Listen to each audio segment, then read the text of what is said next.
அதாவது பயம் பத்தி ஓஷோ சொன்னதை நான் இங்க ஷேர் பண்றேன். என்னன்னா, பயமுடைய பை ப்ராடக்ட் என்னன்னா டிசையர் தான், ஆசை. அந்த ஆசைன்னு ஒண்ணு இருக்கிறதுனால தான் உங்களுக்குள்ள பயம் அப்படிங்கிறதே வருது. இப்போ பொதுவா நம்ம என்ன சொல்லுவோம்னா, பயத்தை வந்து மாஸ்டர் பண்ணணும். அந்த அந்த பயத்தை நம்ம வந்து மாஸ்டர்னா நமக்கு அந்த பயம் வரும் பொழுது நம்ம அதை அடக்கி வைக்கிறது, அதை சப்ரஸ் பண்றது. அதெல்லாம் வந்து இல்லைன்னா பயமே இல்லாம எலிமினேட் பண்றது, பயமே இல்லாம இருக்கிறது, இது எல்லாமே பண்ண முடியாதுங்கிறாங்க. ஏன்னா பயம் அப்படிங்கிறது என்னன்னா அது ஒரு எனர்ஜி. ஆங்கர் அப்படிங்கன்னா அதுவும் ஒரு எனர்ஜி. ஸோ எனர்ஜியை நம்ம வந்து எலிமினேட் அப்படியே எடுக்கவோ இல்லை சப்ரஸ் பண்றதோ அதெல்லாம் பண்ணணும்னா, இன்னும் சப்ரஸ் பண்றதுங்கிறது வெரி வெரி டேஞ்சர். அது இன்னும் அதிகரிக்க தான் செய்யும். உங்களுக்கே தெரியாம உங்களுக்குள்ள அந்த பயம் அப்படிங்கிறது இருந்துட்டே தான் இருக்கும். அதனால இங்க பயத்தை வந்து நம்ம என்ன பண்ணலாம்னா புரிஞ்சுக்கலாம். பயம்னா என்ன, அந்த பயம் வந்து எங்கிருந்து வருது, சோ அந்த பயம் வந்து எப்படி உருவாகுது, இந்த பயம் வந்தா நம்ம எப்படியெல்லாம் இருக்கோம் அப்படின்ட்டு அந்த அண்டர்ஸ்டாண்டிங், அந்த பய உணர்வை வந்து நீங்க புரிஞ்சுக்கிட்டீங்கன்னா உங்களுக்கு அந்த பயத்துல இருந்து நீங்க விடுதலை பட்டுடலாம். அதாவது லிபரேஷன் கிடைச்சிரும் பயத்துல இருந்து.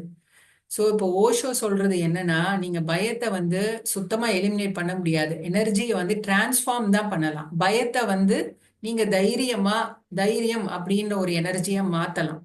சோ நீங்க அழிக்க முடியாது அதை. மாஸ்டர் பண்றதுங்கிறது எப்படின்னா சப்ரஸ் பண்றது மாதிரி. ஸோ இது ரெண்டுமே பண்ண முடியாது. ஸோ ஒன்னே ஒண்ணுதான் பண்ணலாம், புரிஞ்சுக்கலாம்.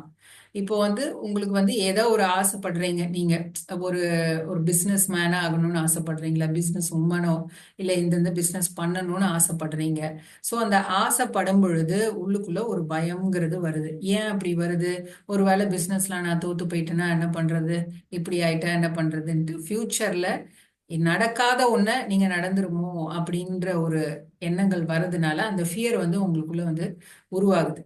ஸோ அதனால இந்த பயம் வந்து எங்கிருந்து வருதுன்னா டிசையருடைய பை ப்ராடக்ட் தான் இந்த ஃபியர் அப்படிங்கிறது.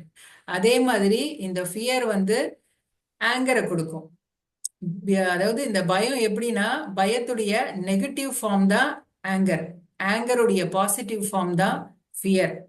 ஸோ ஆங்கர் பயம் ரெண்டுமே ரெண்டும் எப்படின்னா ஒரு எனர்ஜி தானே. நீங்க கோவமா இருக்கும்போது பாத்தீங்கன்னா அப்படியே பயங்கரமா உங்களுக்குள்ள எக்கச்சக்க எனர்ஜி இருக்கும். வேக வேகமா செய்வீங்க. அப்படியே ஏதோ இந்த கோபத்துல செய்யற வேலைகள் பாத்தீங்கன்னா பயங்கரமா நிறைய வேலைகள் செய்வீங்க. அதே மாதிரி பயத்திலையும் பாத்தீங்கன்னா நிறைய வேலையெல்லாம் செய்வீங்க. ஸோ அது எப்படி சாத்தியமாகுது? அது எல்லாமே எனர்ஜி அப்படிங்கிறதுனாலதான்.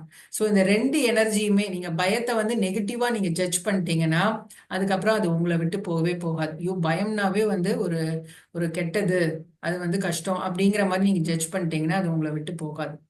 ஸோ அதே மாதிரி ஆங்கரும் அப்படிதான், அதுவும் பயத்துல இருந்து வரக்கூடியது தான். ஸோ ரெண்டு ரெண்டு எமோஷன்ஸுமே நீங்க என்ன பண்ணணும்னா ஜட்ஜ் பண்ணவே கூடாது, அதை புரிஞ்சுக்க நீங்க பார்க்கணும். ஸோ அப்படி அந்த புரிஞ்சுக்கிற தன்மை இருந்தாதான் அது வந்து உங்களை விட்டு போகுமே. இப்போ ஒரு பையன் வந்து ஒரு பொண்ணை கல்யாணம் பண்றான், இல்ல அந்த பொண்ணை லவ் பண்றான். பட் அதுக்கு முன்னாடி அந்த பொண்ணு வேற ஒருத்தனோட லவ் பண்ணிட்டு இருந்துச்சு. இப்போ அந்த பையனை விட்டுட்டு இந்த பையனை லவ் பண்ணும்போது இந்த பையனுக்கு எப்படி இருக்கும்? ஃபியர் இருக்கும் கண்டிப்பா. ஸோ இப்போ ஒரு பொருளா இருந்தா நமக்கு வந்து அந்த ஃபியர் இருக்காது. அந்த பொருளை நீங்க வாங்குறீங்க அப்படிங்கும்போது அது நமக்கு கிட்டதான் இருக்க போது, நம்ம ஹேண்டில் பண்ணிடலாம், அது ஒன்றும் நம்மளை விட்டு போகாதுங்கிற அந்த இது. ஸோ பயம் இல்லாம இருக்கும். ஆனா ஒரு மனுஷன் வந்துட்டீங்கன்னு பாத்தீங்கன்னா உங்களுக்குள்ள வந்து அந்த பய உணர்வு இருந்துகிட்டே தான் இருக்கும்.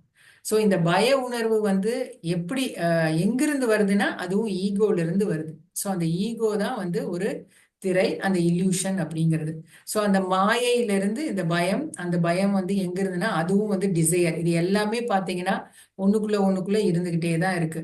புத்தர் சொன்னது வந்து நம்ம வந்து ஆசை இல்லாம இருந்தாதான் நம்ம வந்து ஆசையே துன்பத்துக்கு வழி அப்படின்னாரு. ஆசைப்பட்டீங்கன்னாவே அங்க வந்து துன்பம் வரும் அப்படின்னாங்க. சோ அந்த ஆசை அப்படிங்கிறது வந்து இல்லாம வாழ பழகணும். ஆசைங்கிறது ஒண்ணு இருந்துச்சுன்னா பயம் இருக்கும், கோபம் இருக்கும், எல்லா வித நெகட்டிவ் எமோஷனுமே உங்களுக்குள்ள வந்து சேர்ந்துரும். இதுதான் அந்த அடிப்படையான ஒண்ணு. ஆசை அப்படிங்கிற அந்த ஒரு விஷயத்துல இருந்து தான் எல்லாமே ஆரம்பிக்குது. சோ அதனால இந்த பயம் பத்தி இதுதான் ஓஷோ சொல்லியிருக்காரு. அதுதான் இங்க வந்து நான் சொல்ல விரும்பினேன். எப்பவுமே பய உணர்வு வந்தா எதை வந்து பார்த்து பயப்படுறீங்களோ அதை நீங்க தைரியமா ஃபேஸ் பண்ணணும். பயத்தை புரிஞ்சுக்கணும். இன்னொன்னு பயத்தை பார்த்து ஓடக்கூடாது. அது வந்துச்சுன்னா அதை ஃபேஸ் பண்றது தான் ஒரே வழியே. இல்லைன்னா அது உங்களுக்குள்ள வந்து இருந்துட்டே தான் இருக்கும். அது உங்க வாழ்க்கையை வந்து ரொம்பவுமே அது ஒரு பெரிய தடைக்கல் சொல்லலாம். பயம்ங்கிறது வந்து ஒரு பெரிய தடைக்கல். அது இருக்கிற வரைக்கும் உங்களால எந்த விஷயத்தையுமே சாதிக்கவே முடியாது. அது வந்து நீங்க அதை ஃபேஸ் பண்ணணும், இல்லை புரிஞ்சுக்கணும். இதை பண்ணாதான் நம்மளால வந்து வாழ்க்கையில வந்து இன்னும் அடுத்த கட்டத்துக்கு போகவே முடியும். ஒரு ஆள் வந்து ஒரு மலை மேல போறான். அவன் என்ன பண்றான், போயிட்டு ரிட்டர்ன் வரும்போது பாத்தீங்கன்னா இருட்டாயிடும். ஸோ இருட்டான பிறகு மெதுவா அப்படியே நடந்து வந்துட்டே இருக்கான். வரும்போது திடீர்னு அவன் கால் சரியுது. சரிஞ்சு அப்படி விழும் பொழுது எங்கேயோ உள்ள உழுகுற மாதிரி இருக்கு அவனுக்கு. ஆனா ஏதோ ஒரு கிளைய பிடிச்சு தொங்கிட்டு இருக்கான். அப்படி தொங்கிட்டு இருக்கும்போது அவனுக்கு என்ன மாதிரி அவன் பயப்படுறான்னு பாத்தீங்கன்னா, கீழே ஏதோ அகல பாதாளம் இருக்கு, நம்ம இந்த கிளைய விட்டோம்னா கண்டிப்பா அந்த பாதாளத்துல உளுந்து செத்துருவோம் அப்படிங்கிற மாதிரி ஒரு பயம் அவனுக்குள்ள இருக்கு. அதனால என்ன பண்றான், நடு ராத்திரி ஆயிடுச்சு, இருட்டாயிடுச்சு. அவன் அந்த கிளைய விட்டா இப்படி ஆயிடுமோன்ற பயம் வேற இருக்கு. அதனால அந்த கிளைய பிடிச்சிட்டு தொங்கிட்டே இருக்கான். சோ அப்புறமா காலையில விடியுது. மெதுவா விடிஞ்ச பிறகு பார்த்தா அவன் காலுக்கும் அந்த தரைக்கும் வந்து சும்மா ஒரு ஒரு இன்ச்சு தான் இருக்குது. காலை அந்த கிளைய விட்டா அப்படியே நின்றுவான். அந்த மாதிரி தான் இருக்கு. ஆனா அவன் பயம் அவனை எந்த அளவுக்கு வச்சிருந்திருக்கு. நைட்டு பூரா அந்த கிளைய பிடிச்சிட்டு, கை எவ்வளவு வலிச்சாலும் அந்த கிளைய பிடிச்சிட்டு தொங்கிட்டே இருந்திருக்கான்.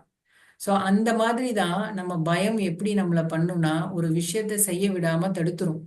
நீங்க நினைக்கலாம் செய்யலான்னு, பட் அதை செய்ய விடாம தடுக்கிறது இந்த ஃபியர் தான் அப்படிங்கிறது. ஸோ அதான் மாஸ்டர், அதை தான் இங்க சொல்ல விரும்பினேன். தேங்க்யூ.